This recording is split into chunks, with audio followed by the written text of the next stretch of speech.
बिस्मिल्लाहिर्रहमानिर्रहीम। ਇਹ ਭਾਈ ਹੋਰੀ ਨੇ ਪਹਿਲਾਂ ਇੰਗਲਿਸ਼ ਦੀ ਗੁਲਾਮੀ ਦੇ ਹੱਕ 'ਚ ਦਲੀਲਾਂ ਦਿੰਦੇ ਰਹੇ ਨੇ। ਮੈਂ ਜਵਾਬ ਦਿੰਦਾ ਰਿਹਾ। ਜਦੋਂ ਜਵਾਬ ਮੁੱਕ ਗਏ ਨੇ ਤੇ ਫਿਰ ਝੂਠਾ ਇਲਜ਼ਾਮ ਲਾ ਦਿੱਤਾ ਹੈ ਕਿ ਜੀ ਜਿੱਦਣ ਤੁਹਾਡੀ ਵਿਰਾਸਤ ਦੀ ਜ਼ਮੀਨ ਮੁੱਕ ਜਾਏਗੀ ਤੇ ਪੰਜਾਬੀ ਪ੍ਰਾਪੋਗੰਡੇ ਵਾਸਤੇ ਜਿਹੜਾ ਫੰਡ ਮਿਲਦਾ ਉਹ ਬੰਦ ਹੋ ਜਾਏਗਾ ਤੇ ਉਦੋਂ ਤੁਹਾਨੂੰ ਇੰਗਲਿਸ਼ ਦੀ ਅਹਿਮੀਅਤ ਦਾ ਪਤਾ ਲੱਗੇਗਾ। ਬੰਦਾ ਪੁੱਛੇ ਪੰਜਾਬੀ ਮੇਰੀ ਮਾਂ ਬੋਲੀ ਹੈ, ਮੇਰੀ ਮਾਂ ਪੰਜਾਬਣ ਹੈ, ਮੇਰੀ ਮਾਂ ਪੰਜਾਬੀ ਹੈ ਤੇ ਮੈਂ ਤੇ ਆਪਣੀ ਮਾਂ ਵਾਸਤੇ ਅੱਲਾਹ ਵਾਸਤੇ ਲੱਗਾ ਹਾਂ।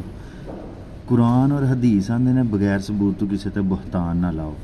साइंस आंदी है बगैर एविडेंस तो कोई गल ना करो। तुसी तो भाई कह रहे सो कि इंग्लिश साइंस दी बोली है तो तुसी तो गैर साइंसी रवैया अपनाया इल्ज़ाम ला के, गैर हलाकी गैर कुरानी रवैया। मैनू पता है तुहानू इंग्लिश की गुलामी वास्ते फंड नहीं मिलते, तुसी सिर्फ ज़हनी गुलाम हो। असी अलहमदुलिल्लाह अल्लाह वास्ते लगे। मेरा तो वड्डा भरा आंदा कि यार तू पंजाबी दे पिछे हत्थ धो के पे हैं तो तू इत्थे अपनी फीस कित्थों देनी है?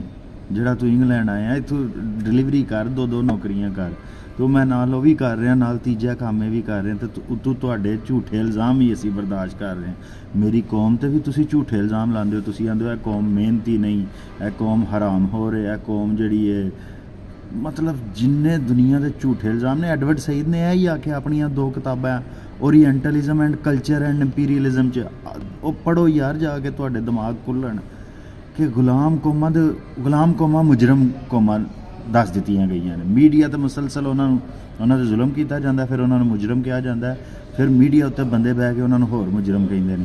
ਜਵਾਬ ਦਈਏ ਫਿਰ ਝੂਠੇ ਇਲਜ਼ਾਮ ਲੱਗਦੇ ਨੇ। ਜਿਹੜੇ ਬੰਦੇ ਜਵਾਬ ਦਿੰਦੇ ਨੇ ਉਹਨਾਂ ਨੂੰ ਮੈਨੂੰ ਮਾਂ ਬੋਲੀ ਵਾਸਤੇ ਫੰਡ ਮਿਲਦਾ ਯਾਰ ਕੈਸੀ ਗੱਲ ਹੈ।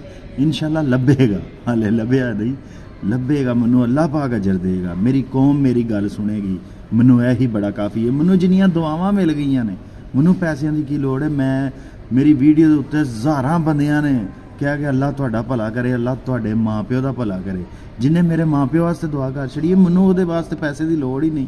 ਕੈਸੇ ਯਾਰ ਤੁਸੀਂ ਲੋਕ ਆਪਣੀ ਜ਼ਬਾਨ ਦੇ ਖਿਲਾਫ ਬੋਲਦੇ ਹੋ ਤੇ ਫਿਰ ਤੁਸੀਂ ਇਲਜ਼ਾਮ ਹੀ ਲਾਉਂਦੇ ਹੋ ਆਪਣੀ ਕੌਮ ਦੇ ਬੰਦਿਆਂ 'ਤੇ।